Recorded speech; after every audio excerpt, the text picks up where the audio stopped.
हाय. आता आज आपण बघायचं आहे इंग्लिशचे प्रोनाऊन्सिएशन.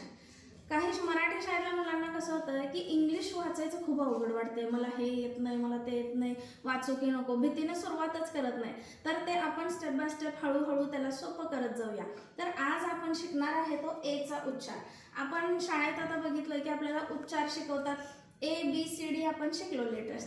त्यामध्ये एचा उच्चार ॲ, बीचा उच्चार ब, सीचा उच्चार क असं सुरुवातीला शिकवलं जातं. पण ते उच्चार प्रत्येक वेळी आहे असे सेम टू सेम येत नाही. तर त्याला काही रूल्स असतात, ते आपण आज बघायचं आहे. ज्यामध्ये एचा रूल बघणार आहे. आपल्याला कसं माहिती होतं की एचा उच्चार ॲ होतो. काय होतो? ॲ. पण आपण इथं बघायचं आहे की त्याचे वेगवेगळे उच्चार हे बदलत जातात. जसं की एचा उच्चार ॲ, एचा उच्चार आ, एचा उच्चार अ आणि एचा उच्चार ए. हे कधी बदलतात ते आता बघूया. पहिला रूल बघूया आपण, एचा उच्चार ॲ. जसं की आपण पहिला शिकलो तसं एचा उच्चार ॲ मध्ये CAT. आता इथं आपण ॲ करायचं आहे, ठीक आहे. तर सी ला उच्चार काय असतो? क. ए ला ॲ, टी ला ट. क ॲट कॅट. कॅट म्हणजे मांजर. आता इथं ॲचा उच्चार घेतलाय कारण इथं ए नंतर कॉन्स्टंट आलेले आहेत. वॉवल्स आणि कॉन्स्टंट हे आपल्याला माहिती पाहिजे. वॉवल्स मध्ये ए, ई, आय, ओ, यू आणि जे अदर राहिलेले लेटर्स असतात त्याला आपण कॉन्स्टंट म्हणतो. जसे की मराठीमध्ये आपण स्वर आणि व्यंजन शिकतो, ठीक आहे. आता आपल्याला कॉन्स्टंट म्हणजे कळालं असेल तर बघा, प्रत्येक एच्या नंतर इथं तुम्हाला कॉन्स्टंट दिसणार. जसं की T, P, T, M, T, P, ठीक आहे. तर आता आपण एचा उच्चार ॲ करून वाचून घेऊया हे शब्द, मग तुम्हाला पुढचे रूल सांगता येतील. क ॲट कॅट, क ॲप कॅप.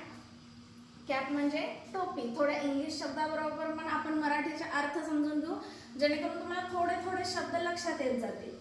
म ॲट मॅट चटई, म ॲप मॅप. मॅप म्हणजे नकाशा. ह ॲट हॅट म्हणजे टोपी. ग ॲप गॅप म्हणजे फट. दोन गोष्टींमध्ये असलेली जी बारीक जागा मोकळी असते त्याला आपण फट म्हणतो मराठीमध्ये. त्यानंतर आपण एचा उच्चार आ करणार आहे. मग आ हा उच्चार कधी करायचा? बघा, आपण मराठीमध्ये कसं जोड शब्द म्हणतो तसेच आपण इंग्लिशमध्ये पण असतात. जसं की इथे तुम्हाला लास्टला दिसेल आर आणि डी, दोन्ही पण काय आहेत? कॉन्स्टंट. कॉन्स्टंट म्हणजे व्यंजन. मराठीमध्ये आपण व्यंजन म्हणतो. हे दोन शब्द जेव्हा जोडून येतात त्याच्या आधी जर ए आला तर त्याला उच्चार आ करायचा असतो, ठीक आहे. बघा, प्रत्येक शब्दाचा तुम्ही एंड चेक केला. R D, R D, R D, R K म्हणजे काय आहे? हा जोड शब्द आल्यामुळं त्याच्या आधी जर ए आला तर त्याला आ म्हणायचं आहे. बघा, आपण मॅच करून बघूया. ह आ ड, हार्ड. आता हा जोड शब्द असल्यामुळे आर ला आपण जोर देऊ शकत नाही. इथं आर सायलेंट म्हणायचा असतो, ठीक आहे. तर ह आर्ड, हार्ड म्हणजे कठीण. क आर्ड, कार्ड म्हणजे पुठ्ठा. ब आर्ड, बार्ड म्हणजे भाट. प आर्क, पार्क म्हणजे उद्यान. उद्यान म्हणजे बाग, मराठीतला समानार्थी शब्द. म आर्क, मार्क म्हणजे चिन्ह. ड आर्क, डार्क म्हणजे अंधार. तर हा दुसरा रूल होता जो की ए ला आपण आचा उच्चार दिलेला आहे. पुढे बघूया, ए ला अ कधी म्हणायचं. आता अ कधी म्हणायचं आहे?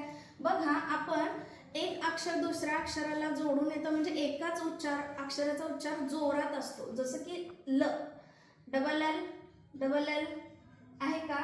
इथं अ करायचं असतो, ठीक आहे. ब अ ल, बॉल. आलं का लक्षात? इथं आपण ए ला अ म्हटलेलं आहे. ब अ ल, बॉल म्हणजे चेंडू. व अ ल, वॉल म्हणजे भिंत.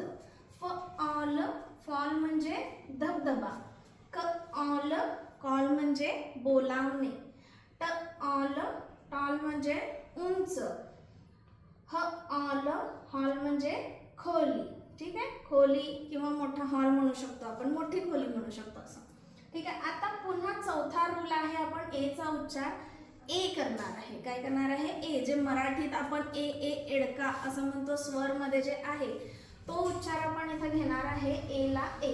आता हा ए कधी म्हणायचा? ह्याला रूल काय आहे की लास्टला कॉन्स्टंट आणि वॉवल, कॉन्स्टंट नंतर डायरेक्टली जेव्हा वॉवल येतं त्यावेळी ए चा उच्चार ए करतात. जसं की क एक के. आता ह्या ई चा उच्चार आपण आता इथं करत नाही कारण तो ई सायलेंट असतो. ठीक आहे. तर ल एक लेक, ट एक टेक, न एम नेम, ट एम टेम, स एम सेम. ठीक आहे. ए चा उच्चार कधी असतो हा कळालाय का? तर केक, लेक म्हणजे तलाव, टेक म्हणजे घेणे, नेम म्हणजे तुमचं नाव, टेम पाळीव प्राण्यांना हा समानार्थी शब्द आहे. इंग्लिशमध्ये पेट आणि टेम हा समानार्थी शब्द आहे. सेम म्हणजे एक सारखे.